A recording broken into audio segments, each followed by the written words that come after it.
네, 오늘도 예배하고 말씀 듣는 우리 모든 성도님들에게 하나님께서 말씀의 은혜로 함께 해주시기를 간절히 축원합니다. 그냥 말씀을 듣는 것이 아니고 말씀이 들려져야 되고 말씀이 깨달아져야 되고 말씀이 믿어져야 되고 또 말씀대로 살고 말씀대로 복받는 성도가 되어야 될 줄로 믿습니다. 지난 1년여간 코로나 사태를 겪으면서 사람들에게 가장 많이 욕을 먹은 단체가 있다면 교회가 아닌가 생각이 듭니다. 사실 예배를 통해서 감염된 사람은 극히 적습니다. 그런데 코로나 사태가 시작될 때 한 이단에서 코로나 환자들이 많이 확산되면서 우리 교회들까지, 건전한 교회들까지 도매금으로 욕을 먹게 된 겁니다. 또 몇몇 부주의한 교회에서 소그룹 모임을 가질 때 또는 이런 집회를 열면서 부주의해가지고 문제가 생겼는데 그런 것들이 이 모든 교회들마저 이렇게 도매금으로 욕을 먹게 되었습니다. 그래서 사람들은 꼭 예배당에 모여서 예배를 드려야만 하나님을 믿는 것이냐 뭐 이렇게 얘기를 하기도 하고 또 심지어 목사가 헌금을 거두려고 예배를 강행한다 이렇게 참 듣기 불편한 말들까지 우리가 듣지 않았습니까? 그러나 여러분 이런 어려운 상황 속에서도 교회들이 왜 이렇게 주일을 지키고 주일마다 열심히 모여서 예배하려고 하는 것일까요? 우리 교회를 비롯해서 예수 그리스도를 주님으로 믿는 교회는 이 주일을 지키려고 애쓰고 있습니다. 때로는 생명을 걸고 주일을 지켜왔습니다. 왜 교회는 예배를 포기하지 못하는 것일까요? 그 이유는 교회가 맨 처음 시작되었던 상황을 살펴보면 잘 알 수가 있습니다. 여러분, 이 세상의 교회가 어디서 어떻게 시작되었습니까? 사도행전 1장을 보면 예수님이 승천하신 다음에 약 120명의 사람들이 마가의 다락방에 모여 약속하신 것을 기다리며 기도하다가 성령을 받음으로 교회가 시작되었습니다. 그런데 사실 그들 가운데 대부분은 예수님께서 끌려가시고 재판을 받으시고 십자가에서 돌아가시자 다 도망갔던 사람들입니다. 예수님을 추종하던 사람들이 모두 흩어질 위기에 처해 있었습니다. 그런데 그들을 다시 모이게 하고 다시 뭉칠 수 있게 했던 그 원동력이 무엇입니까? 예수님께서 부활하셨다는 것입니다. 십자가에서 죽으신 예수님이 부활하셨다는 것입니다. 부활하신 예수님을 그들은 만났습니다. 십자가에서 예수님이 돌아가실 때 모든 것이 끝나는 줄 알았습니다. 이제는 다 끝났다. 그런데 사흘째 되던 날 새벽에 예수님이 부활하셨습니다. 그리고 사람들에게 찾아오셨습니다. 못 박힌 손을 보여주시고 창에 찔린 옆구리를 보여주시고 함께 음식을 잡수셨습니다. 사람들은 충격을 받았습니다. 전혀 기대하지 못했던 일이 일어나는 것입니다. 그 놀라운 부활의 경험을 함께 했던 사람들이 다시 모이게 되었고 그 어느 것도 무너뜨릴 수 없는 강력한 공동체를 세우게 된 것입니다. 그 공동체가 바로 교회입니다. 사도행전 2장 46절을 보면 그렇게 시작된 교회가 얼마나 역동적이었는지를 알 수 있는데 이렇게 기록하고 있습니다. 날마다 마음을 같이하여 성전에 모이기를 힘쓰고 집에서 떡을 떼며 기쁨과 순전한 마음으로 음식을 먹고 하나님을 찬미하며 또 온 백성에게 칭송을 받으니 주께서 구원받는 사람을 날마다 더하게 하시니라. 이게 초대교회 성도들의 신앙생활의 모습이었습니다. 날마다 성전에 모이기를 힘썼다고 그랬습니다. 또 집에서도 서로 떡을 떼며 교제하고 하나님을 찬양했다고 했습니다. 이렇게 예배할 뿐만 아니라 주의 말씀을 따라 살아가려고 애쓰니까 예수님을 안 믿는 사람에게서도 칭찬을 받고 그 결과 믿는 사람들이 점점 늘어갔다. 이렇게 성경은 기록하고 있습니다. 여러분, 이것이 본래 교회의 모습입니다.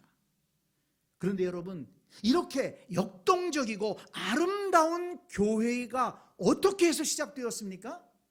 바로 예수님께서 부활하셨기 때문에, 그 부활하신 예수님을 만났던 사람들이 모여서 하나님을 예배하고 주님을 찬양하고 또 그 주님의 말씀대로 살기 시작한 것이 바로 이 교회의 시작이요, 예배의 시작인 것입니다.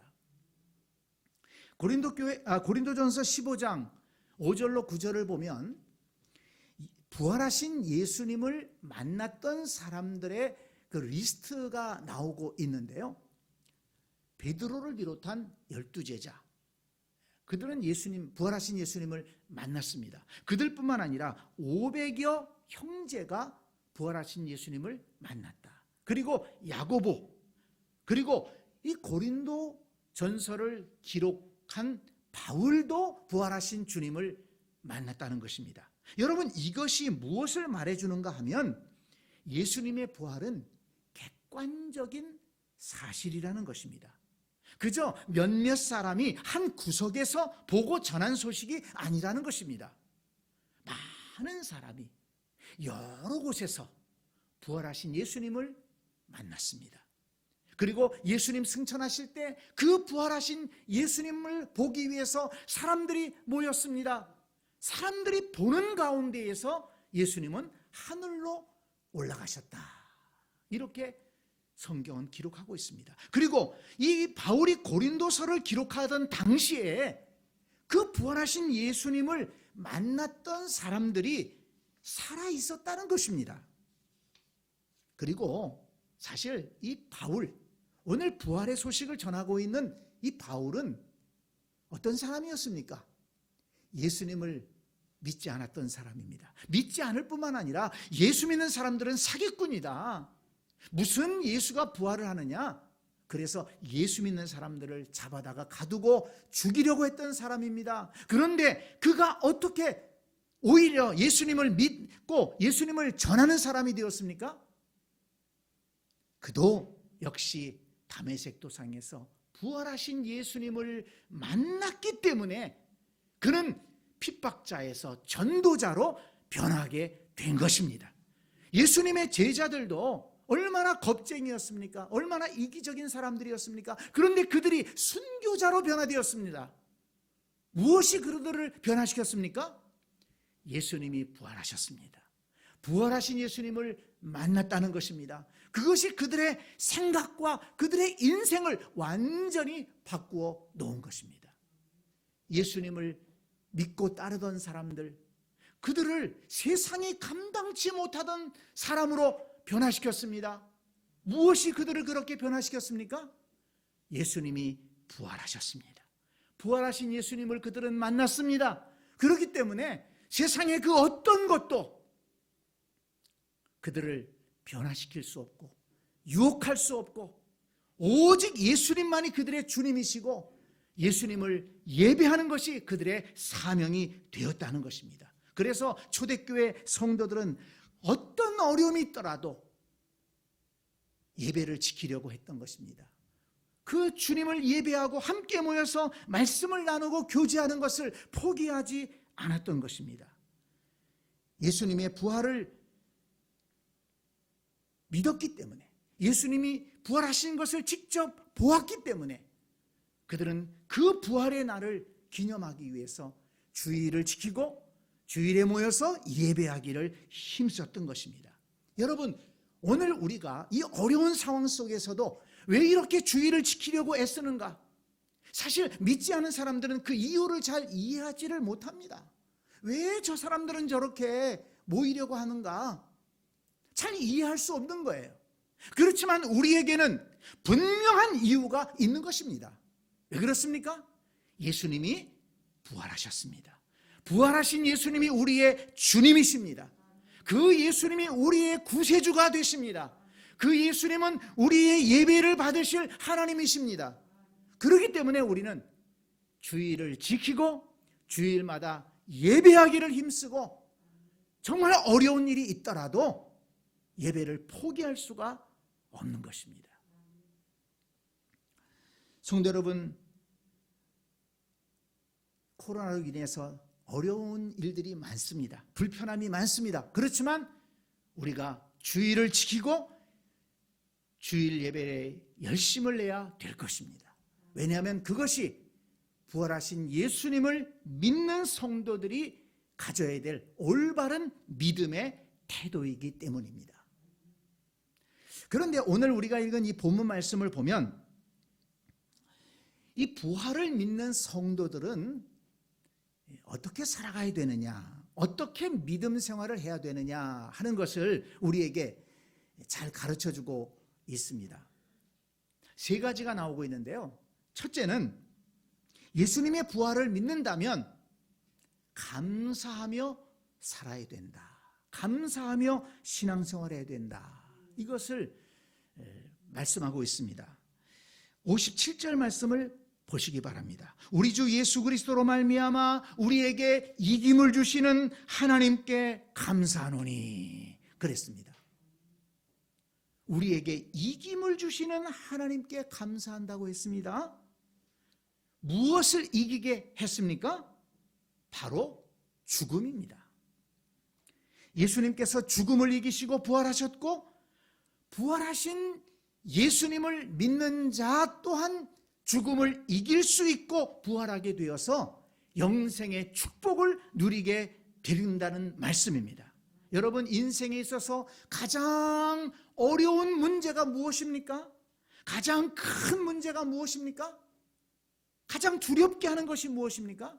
바로 죽음이 아니겠습니까? 죽음 앞에서는 권력도 돈도 명예도 힘이 없습니다. 죽음 앞에서는 어느 누구도 대항할 수 없습니다. 그러나 여러분, 그리스도인들에게는 부활의 소망이 있다는 것입니다. 그것을 부활하신 예수님께서 우리에게 직접 보여주셨습니다. 그리고 우리에게도 부활을 약속하셨습니다. 그리스도인들도 죽지만 다시 깨어날 약속이 있다는 것입니다. 부활의 날에는 우리의 몸과 영혼이 그리스도와 함께 그리스도와 같이 영광스럽게 변화될 것입니다. 그래서 51절은 말씀합니다. 51절 한번 보세요. 보라, 내가 너희에게 비밀을 말하노니 우리가 다 잠잘 것이 아니요 마지막 나팔의 순식간에 호련히 다 변화되리니 나팔 소리가 나매 죽은 자들이 썩지 아니할 것으로 다시 살아나고 우리도 변화되리라. 죽은 사람들이 다시 살아나고 우리도 변화되리라. 우리도 영광스러운 모습으로 이제 다시는 썩지 않는 모습으로 변화된다고 말씀하셨습니다. 바울은 이 죽음을 잠자는 것이라고 얘기를 했습니다. 왜 그랬습니까? 다시 깨어날 소망이 있다는 것입니다. 여러분, 어제 저녁에 주무시면서 내일 아침에 못 일어나면 어떡하나 이런 걱정하면서 주무셨습니까? 잠을 자면서 편안하게 잠을 잘 수 있는 것은 무언가 하면 내일 아침에 다시 깨어날 수 있고 다시 새날을 맞이할 수 있다는 그런 생각이 우리 속에 자연스럽게 있기 때문에 잠자리에 들 때 편안하게 잠자리에 들 수가 있는 것입니다. 여러분, 마찬가지입니다. 우리 그리스도인들에게는 죽음도 마찬가지라는 것입니다. 저녁에 잠자리에 들었다가 아침에 깨어나듯이 우리가 죽음에 들어갈지라도 천국에서 깨어나게 될 줄 믿습니다. 인간은 유한한 존재이기 때문에 이걸 다 사실 이해하기가 어려워요. 그래서 비밀이라고 바울은 말하지 않았습니까? 우리 인간은 유한한 존재고 시공간의 제한을 받는 존재들입니다. 그래서 우리 인간은 이 세상의 일밖에는 몰라요. 이 세상의 일조차도 극히 조금밖에는 알지 못합니다. 그러나 창조주 하나님은 무한하신 하나님이십니다. 그래서 이 세상과 저 세상을 동시에 다 보실 수가 있고 이 세상과 저 세상을 모두 주관하시는 전능하신 창조주 하나님이십니다. 그렇기 때문에 하나님에게는 죽음이라는 것이 없는 것입니다. 죽음이라는 것은 단지 장소 이동이라는 것입니다. 이 지구촌에 살다가 어디로 이사 갑니까? 하나님 나라로 이사 가는 거예요. 그러니까 하나님께서 보시기에는 여기에서 살던 사람이 여기로 옮겨가는 거예요. 지구촌에 살던 사람이 천국으로 옮겨가는 것입니다. 하나님에게는 죽음이 없어요. 그래서 하나님께 속한 사람들, 예수 그리스도 안에 있는 사람들도 사실은 죽음이 없는 것입니다. 우리에게는 영생이 있을 뿐입니다. 누가복음 20장 38절에서 이렇게 말씀합니다. 하나님은 죽은 자의 하나님이 아니요 살아있는 자의 하나님이시니라. 하나님에게는 모든 사람이 살았느니라. 하나님에게는 모든 사람이 살았느니라. 이 세상에 살아있는 사람도 살아있는 사람이고 천국에 살아있는 사람도 하나님에게는 살아있는 사람입니다. 여러분, 이거는 완전히 이 세상의 가치관이 아니지 않습니까? 이 세상 사람들은 이해할 수 없는 하나님 나라의 가치관입니다. 하나님 나라의 비밀입니다. 우리는 이것을 믿고 있습니다. 그러므로 여러분, 이 죽음을 이기게 하신 예수 그리스도, 죽음을 이기고 부활의 능력과 영광을 보여주신 예수 그리스도, 그분이 우리의 주님이십니다. 그 부활신앙을 우리에게 갖게 하셨습니다. 죽음을 이기게 하신 그 주님의 은혜, 그것만으로도 감사할 수 있지 않느냐, 얼마든지 감사하면서 살아갈 수 있지 않느냐. 바울은 지금 우리에게 이것을 말씀하고 있는 것입니다. 우리에게 돈 1,000만 원을 주는 것보다도, 그 어떤 이 세상 것을 얻게 하는 것보다도 인간의 최대의 문제인 이 죽음을 이기게 하시고 부활과 영생의 소망을 주신 하나님 앞에 우리는 감사하면서 살아가야 될 줄 믿습니다. 또한 오늘 본문 58절에 보면 예수님의 부활을 믿는 성도들에게 견실하며 흔들리지 말라고 말씀하고 있습니다. 견실하며 흔들리지 말아라.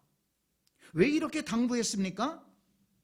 당시 이 고린도 지방은 문화와 상업의 중심지로서 사람들이 많이 모여들고 또 그러면서 돈이 모여들면서 사치가 넘치고 향락이 넘치던 그런 도시였습니다.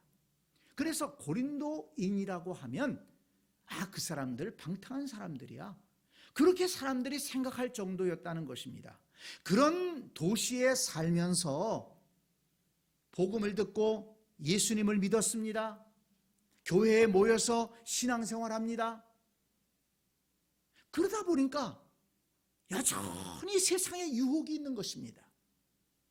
예수 믿기 전에 가졌던 그 옛사람의 성품을 끊어버리지를 못하는 겁니다. 예배를 드리면서도, 예수님을 믿으면서도 아직도 세상줄을 끊지 못한 사람이 있고, 또 때로는 그 유혹을 이기지 못해서 또 세상에 나가서 방황하는 사람들이 있고, 그런 사람들이 있었다는 것입니다.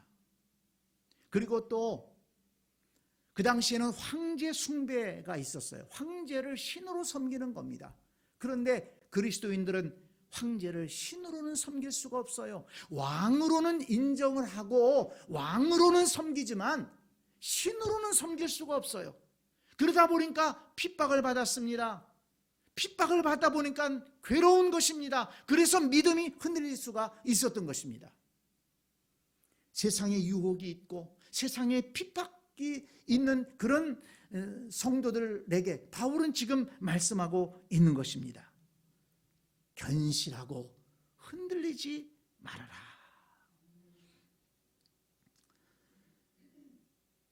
성도 여러분, 오늘날 생각해 보면 우리들도 마찬가지가 아니겠습니까? 정말 예수 믿기 힘든 환경 속에서 우리가 살아가고 있습니다. 지금은 사실 바울 시대보다도 더 물질 문명이 극도로 발전을 했어요. 그러면서 사람들은 교만해졌습니다. 마치 우리 인간이 하나님인 것처럼. 이게 인간의 사실은 교만이고 인간이 잘못됐다는 것입니다. 따지고 보면 인간이 할 수 있는 일이 얼마나 제한되어 있습니까? 그런데 과학 문명이 발전하고 또 인간의 여러 가지 문화가 발전하면서 사람들은 교만하게 되었습니다. 하나님을 부정하게 되었습니다. 그리고 잘못된 인권을 내세우면서 방탕의 길로 달려가고 있습니다. 인간의 윤리가 땅에 떨어졌습니다. 사람다움이 점점 사라져가고 있는 것 같습니다. 앞으로 어떤 끔찍한 일들이 우리 사회에 일어날지 모르겠어요. 최근에 우리나라에서만 일어났던 일들 한번 보세요. 사건들 보세요. 거기에 어떤 인간다움이 있습니까? 인간의 윤리가 사라져가고 있습니다. 왜 그렇습니까? 인간이 교만해지고 잘못된 탐욕에 사로잡혀 살아가기 때문입니다. 그 속에서 우리가 신앙생활하고 있는 것입니다. 우리도 그런 유혹을 받아요. 그 가운데서 우리도 신앙생활하고 주님을 믿고 주의 말씀대로 살려고 애쓰고 있는 것입니다. 그렇기 때문에 바울의 이 권면을 잘 들어야 됩니다. 내 형제들아, 견실하고 흔들리지 말아라. 오늘날에도 신앙생활하다 보면 사실 알게 모르게 핍박받는 일이 많지 않습니까? 주일날마다 예배를 드리다 보니까 또는 형제들에게 친구들에게 좀 주일날 한번 빠지고 같이 놀러가지, 주일날 그 가족 모임에 좀 나오지, 눈치 볼 때가 얼마나 많습니까? 또 이런 회사에서 회식 좀 하려고 하면은 술 안 먹는다고 그러지, 뭐 2차, 3차 안 간다고 그러지, 그러니까 분위기 깬다고 왕따를 당하는 일도 있지 않습니까? 또 주일에 예배 드리는다고 문 닫고 그러다 보니까 수입에 손해를 본 때도 있습니다. 신앙생활 하다 보면 여러 가지로 곤란한 일도 당하고 어려운 일도 당하고 손해를 당하기도 합니다. 그러나 여러분, 오늘 바울이 말한 대로 견실한 믿음으로 흔들리지 말아야 되는 것입니다. 그리스도인들은 부활하신 예수님을 믿고 부활과 영생의 소망을 가지고 살아가는 사람들이기 때문입니다. 세상 사람들이 알지 못하는 영적인 기쁨이 있고 또 하나님께서 부어주시는 은혜와 축복을 누리는 사람들이기 때문인 것입니다. 여러분, 그리스도인들에게는 절망이라는 단어가 없다는 것을 아십니까? 왜냐하면 절망은 모든 것을 잃어버리고 이제 전혀 소망이 없다라고 생각될 때 절망이라는 단어를 쓰는 것입니다. 그런데 그리스도인들은 어떻습니까? 이 세상의 모든 것을 잃어버릴지라도 하나님의 나라의 모든 것을 얻을 수 있다는 것입니다. 이 믿음이 우리 그리스도인들에게는 있습니다. 심지어 이 땅에서 죽을지라도, 세상 사람들은 죽으면 끝이라고 생각하지 않습니까? 그러나 그리스도인들에게는 죽음도 끝이 아니다. 죽음도 절망이 아니다. 왜? 부활이 있고 영생의 소망이 있기 때문입니다.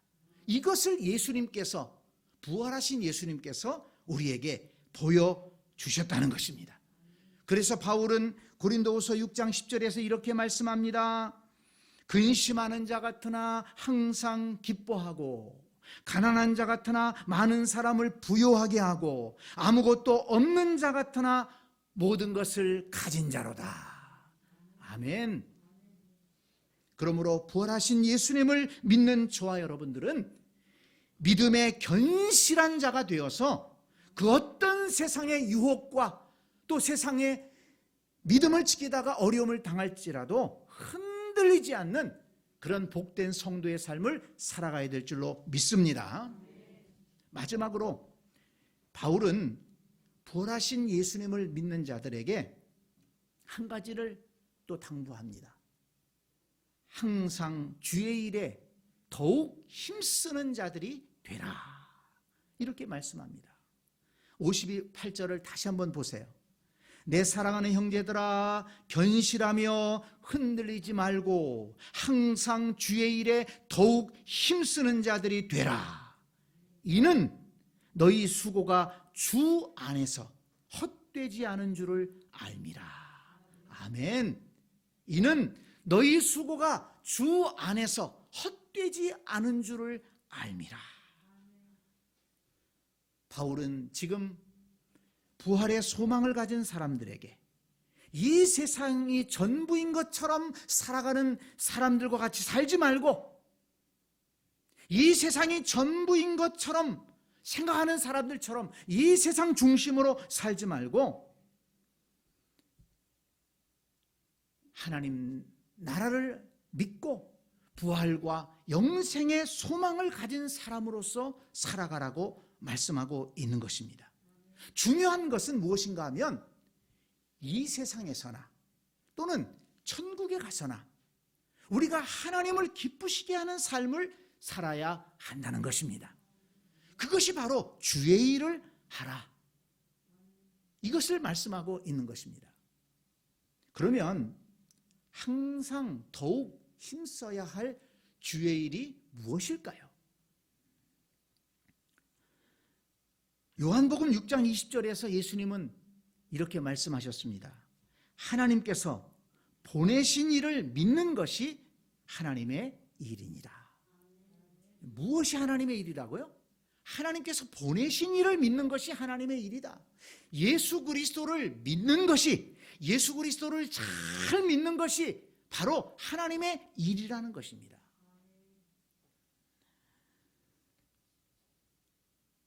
그렇습니다, 여러분. 하나님께서 이 세상을 구원하시기 위해서 보내신 예수 그리스도, 그분을 주님으로 영접하고 그분을 잘 믿는 것이 하나님을 기쁘시게 하는 일이라는 것을 잊지 마시기 바랍니다.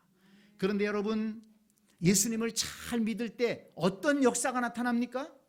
요한복음 5장 24절은 이렇게 말씀합니다. 내 말을 듣고 또 나 보내신 이를 믿는 자는 영생을 얻었고 심판에 이르지 아니하나니 사망에서 생명으로 옮겼느니라. 아멘. 무슨 말씀입니까? 예수님의 부활에 동참한다는 것입니다.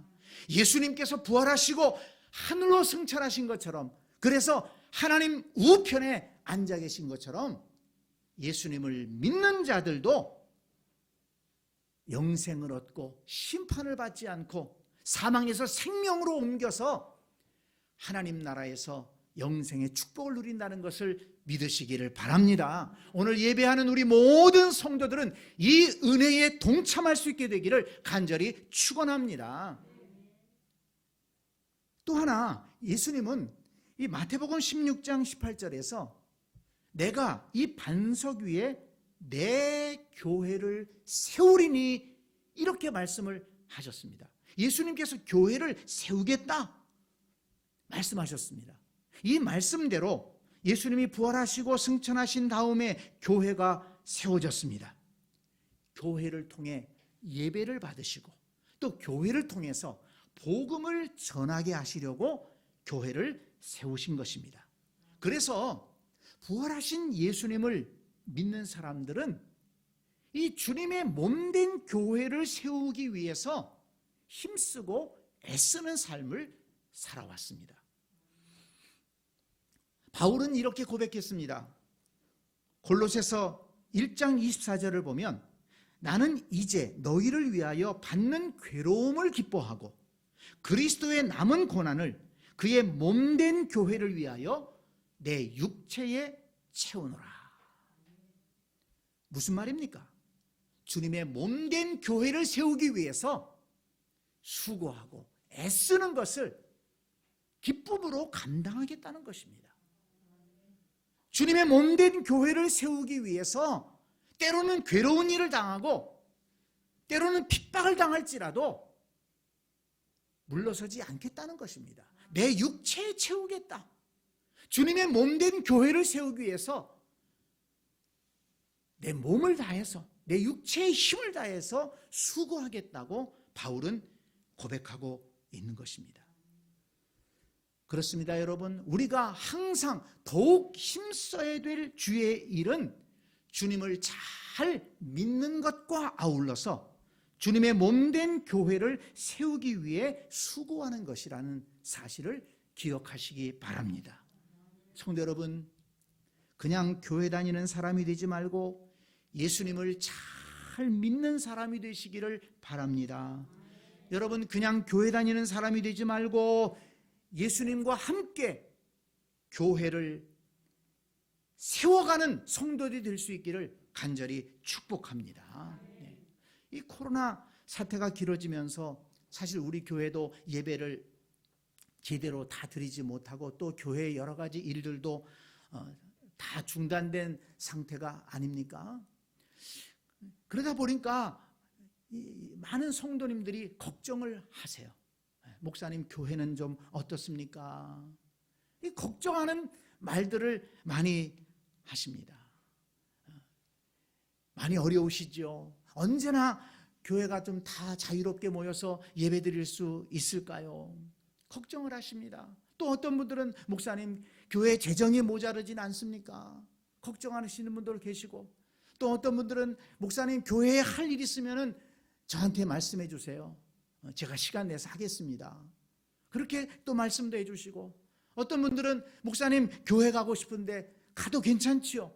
그렇게 또 물어보시는 분도 계시고, 이 교회를 사랑하고 교회를 염려하시는 분들이 참 많이 계시다는 것이 얼마나 감사한지 모릅니다.